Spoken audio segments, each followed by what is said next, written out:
In a culturescape that offers and demands quick fixes, we have a countercultural idea. Let's look for slow, deep, and irreversible.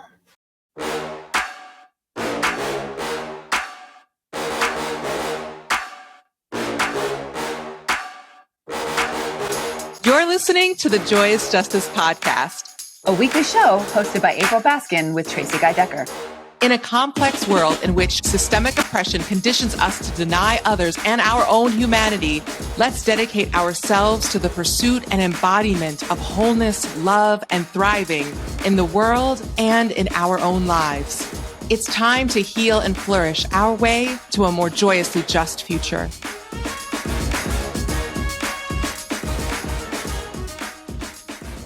Yay! It is the second episode of the Joyous Justice Podcast. Woohoo! And the, I believe, 115th episode of April and Tracy recording a podcast together. Yeah, baby. Oh my God. Here's for newness and momentum all at the same time. I love it. Keeping it fresh while going and building from strength to strength. Yes. Okay, so I have the thought that it might be worthwhile and juicy to share with folks a subject that's really captivating me and holding my interest. And Tracy, you agreed. And so we are assuming, beloved listener, that hopefully this will be a great episode for you since we're excited about it. So what I am eager to talk about today is a theme that keeps coming up again and again lately that has been a North Star for me for a couple years now, ever since I heard and learned this phrase that I learned from Aurora Levins Morales in the context of my work with the Jewish Liberation Fund. And she cites her brother, Ricardo Levins Morales, as the source of this phrase. And I'm guessing it also is sort of, has its origins in indigenous and liberation movement spaces. But the person I know to cite and source is Ricardo Levins Morales. And the phrase of this North Star that I love so much is slow, deep, and irreversible, as in we should strive for our social justice work, for our work in the service and toward collective liberation, toward a decolonized world in which we reconnect with our relationship more deeply with Mother Earth, and we care for ourselves and all living beings on our planet, that the work that we do in that direction in service of that should be, I want to shift my embodied state, slow, deep, and irreversible. And I've wanted to more deeply align with that principle in the context of our work in Joyous Justice. And as y'all may know, and as I both talked a lot about and also haven't fully shared about, so if you have questions about it, please feel free to let us know.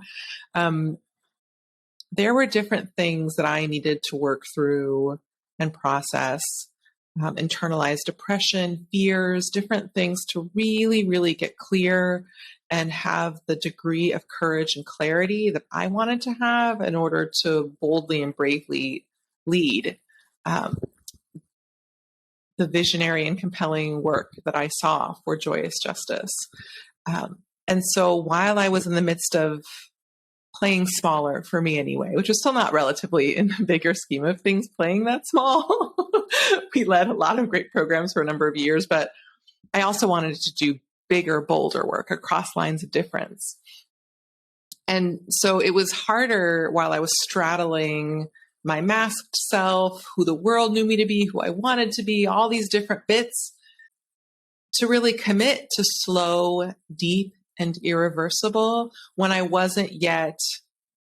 wasn't yet fully aligned with like, yes, this is my life's work that obviously I want to evolve over time, but that I really want to anchor and root deeply in that I believe is the best set of teachings and strategies to help our clients and aligned folks throughout the world powerfully advance justice and collective well-being, right? And so I'm just going to take a breath with that sigh. And so here we are. I and therefore the organization I lead and the team I lead has gotten into and is getting into greater alignment and clarity. And we've been doing it for a number of months now. We did it by rolling out a partial variation of the work that I wanted us to be doing through our wonderful program, Grounded and Growing. And I say only partial because it's the core content that I wanted to teach, but I was still teaching it to a beloved, but a specific group of people.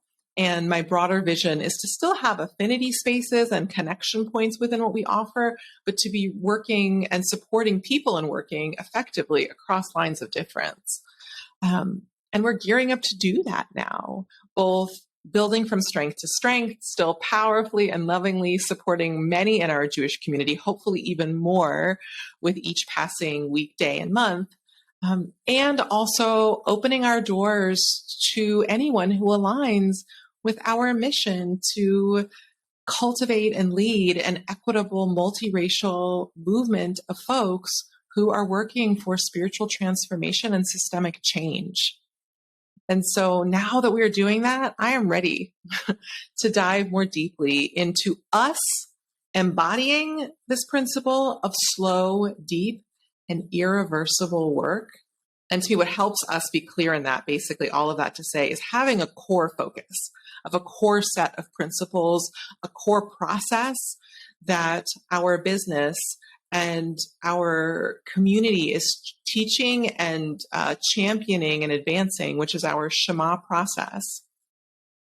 And through that work, we also want to help our people. We want to help you also in the ways that you want to, if you want to, start to think about and consider what is slow, deep, and irreversible in your work and in your living look like for you. A prompt that I would ask you to consider and engage with, for a moment or two now or after the episode is there's likely perhaps some area of your life where you have or are already engaging in slow, deep, and irreversible work.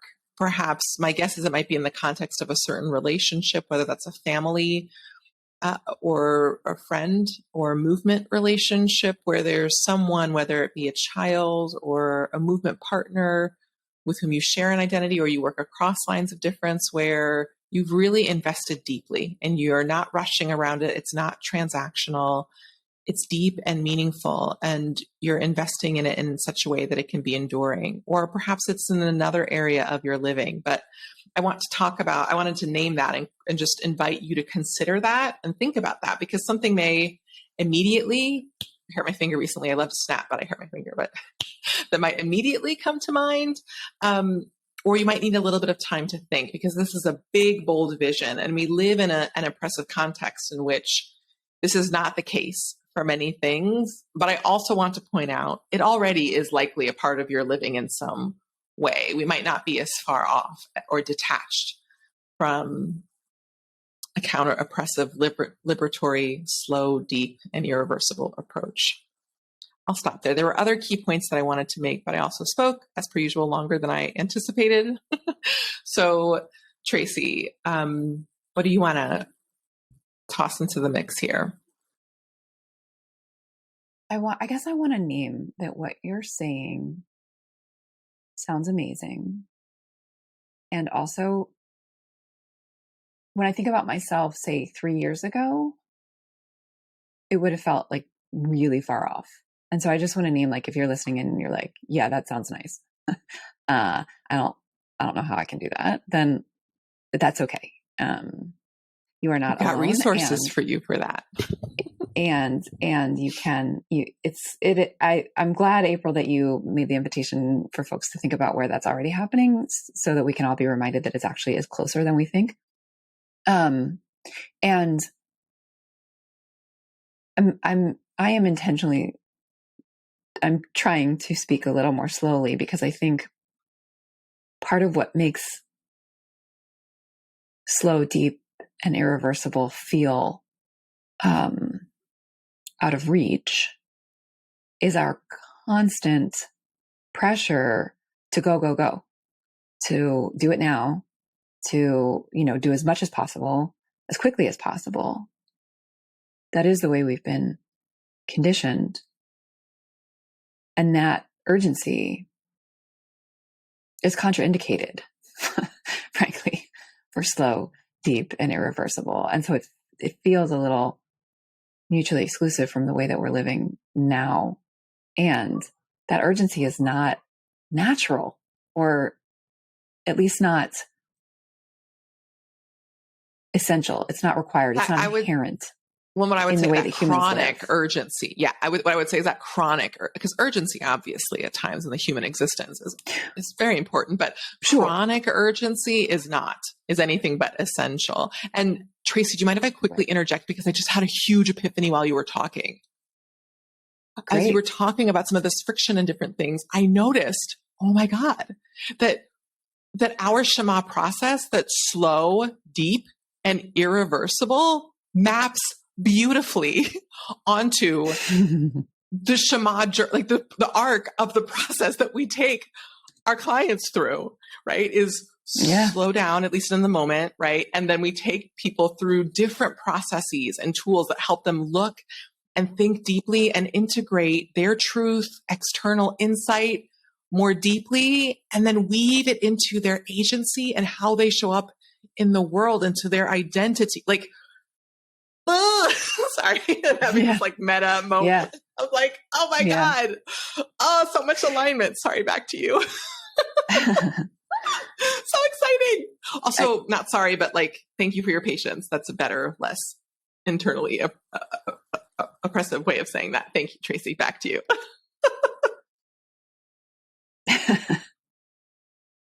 I had a job interview about 4 years ago now, maybe. And I ended up withdrawing my application because it just wasn't the right time for me to be shaking things up. But in the job interview, it was for a fairly high level, but like marketing communications type thing with a nonprofit organizing group. And the question to me as the interviewee was like, how do you deal with crises as they come up, And my answer was, whatever you expect. I gave the right answer, right? But then I said, and actually it is my experience that when we are prepared, because we've done planning and, done sort of that work to be prepared, then these kinds of crises are much less frequent and also easier to handle when they do come up. And my interviewers sort of were like, oh, you don't understand. Like they thought that I was being naive, that I just didn't understand how volatile and how, unexpected these things can be. And I understand, right? But with the kinds of preparation that, even 4 years ago, I was moving in the direction of what we do now. With that kind of preparation and emotional agility and self-understanding and situational understanding, like it's not that crises don't happen. Of course they happen. But each one isn't an existential like panic attack. Instead, it's like, okay, this is happening. What are the tools that I need to address this thing that's happening? Instead of like, oh, the sky is falling, which is sort of how my interviewers were dealing with the crisis. Like the sky was falling several times a week for them. And they were actually kind of enjoying the like ride, I think. I don't think they would say it that way, but this is my assessment. Yeah. Was that there was this, it was serving a role for them, that they like were, surviving and like putting out fires. Gave them a sense of purpose and significance and accomplishment. Yes. And so anyway, I'm just thinking about the different ways that we have been taught to approach conflict and crisis and challenges, and the ways we've been rewarded in the past. And also just recognizing that that is not the only way. I guess that's what I'm thinking. And the fact that your epiphany just now, this aspiration that you've been holding, and also what we did, that just to me speaks to the capital T truth in what we've mapped out, that what we've articulated actually maps so neatly to an aligned leader's articulation of what it is that we're aspiring toward. And I'm trying, I don't want to, I did feel a sense of judgment for those interviewers in that moment. I did. And I'm trying actually to get past that judgment and recognize like it was serving a very significant role for those people, the way that they were handling things. And it wasn't because they were making bad choices. Exactly. It was more that they couldn't see past the patterns that they had already set up. Right. And the model that they'd set up for their reality. Right. And it likely was and wasn't serving them in different ways. Right. And the word that's coming up for me right now that I want to use to help bring us home in this moment is enduring.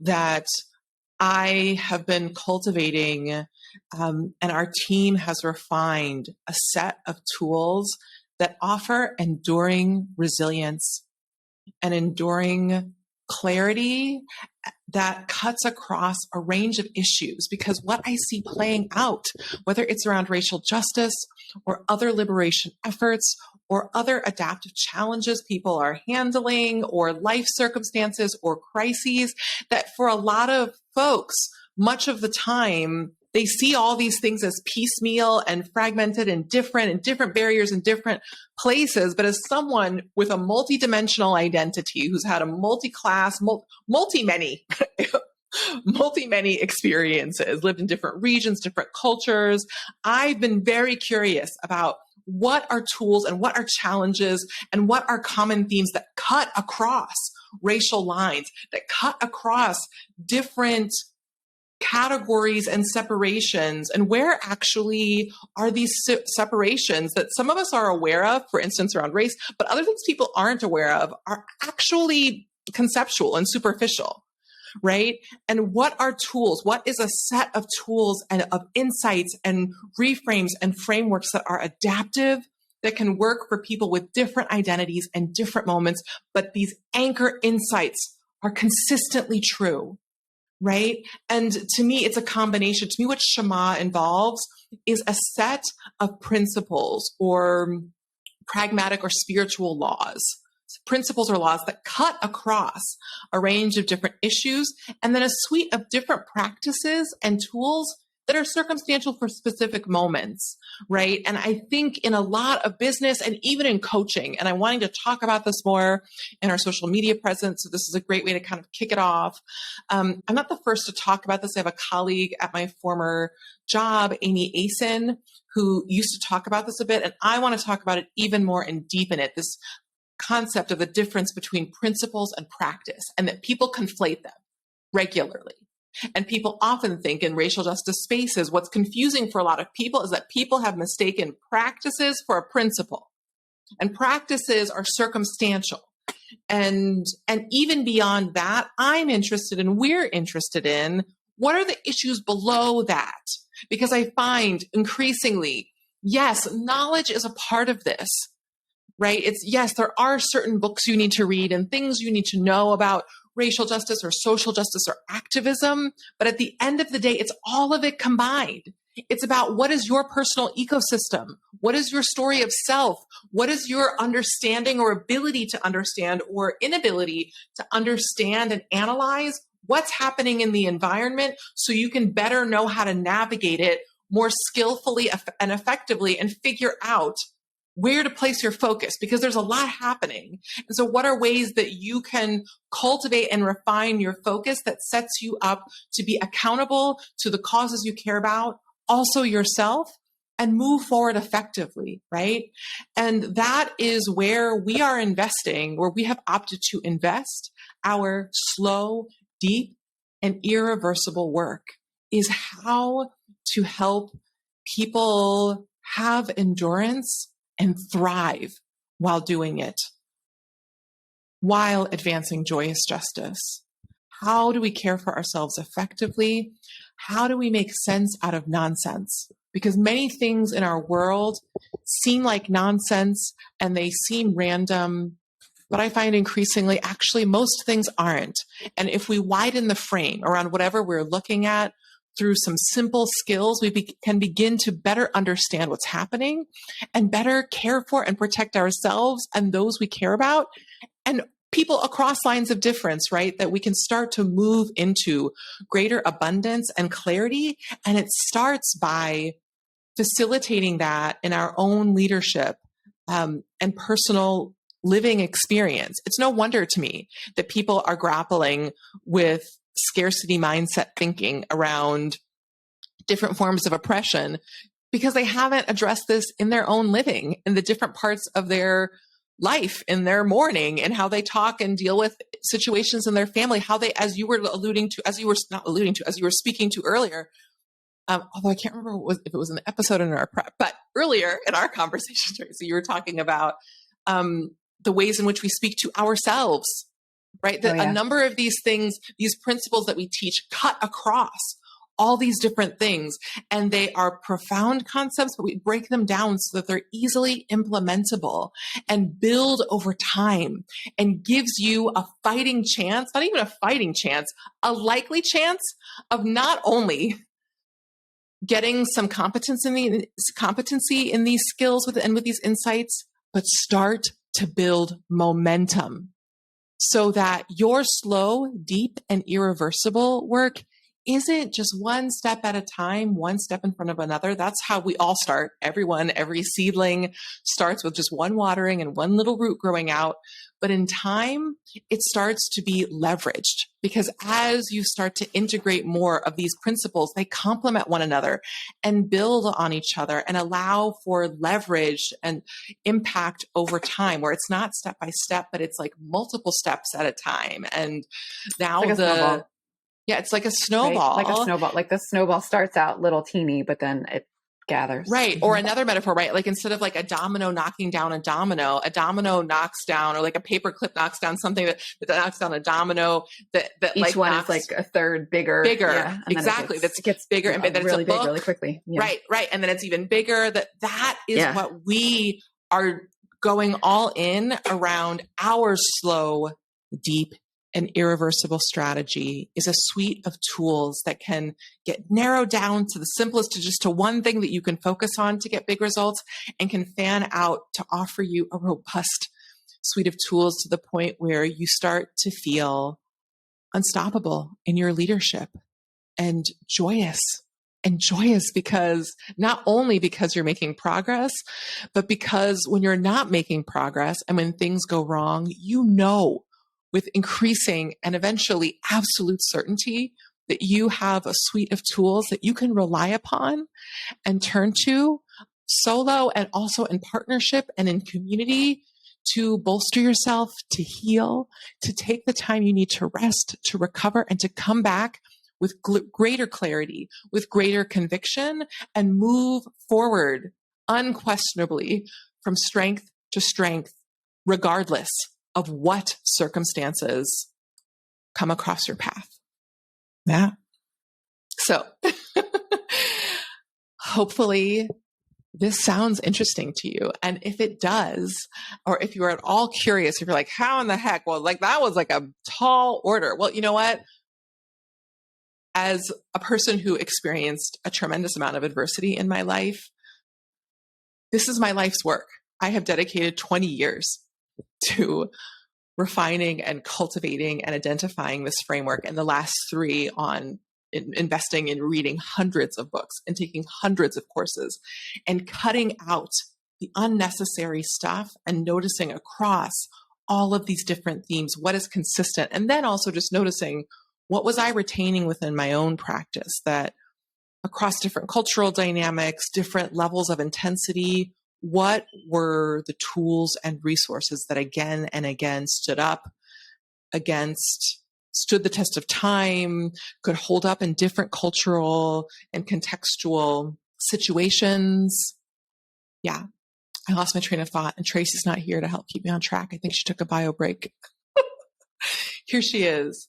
So all of this to say, we're really excited about the days, weeks, months, and years ahead, because we've landed on something that we believe in, that's worth shouting from the rooftops, that's worth sharing with folks for free in deep, intensive coaching containers, in group learning settings. We're excited to share these different insights in many different ways. And our first step in diving more deeply into this, after having piloted this over the past few months, is to offer a live workshop for you in early December.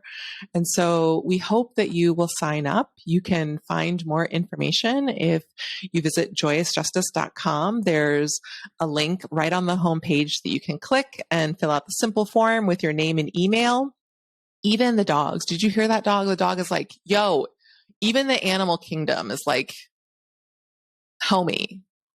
Home person, homeboy, homegirl, listen to what April and Tracy are telling you. Like, what do you have to lose? This is a free workshop, and we are sharing some of these key insights to help you cultivate an enduring, joyously just, thriving lifestyle and leadership practice.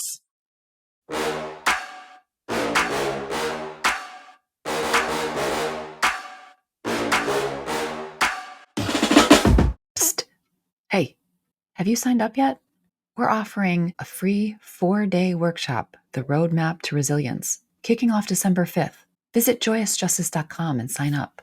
See you there. Thanks for tuning in. To learn more about Joyous Justice LLC, our team, and how you can get involved with our community, check out the info in our show notes or find us at joyousjustice.com. If you enjoyed this episode, show us some love. Subscribe wherever you're listening. Tell your people. Share what you're learning and how your leadership is evolving. Stay humble, but not too humble. and keep going.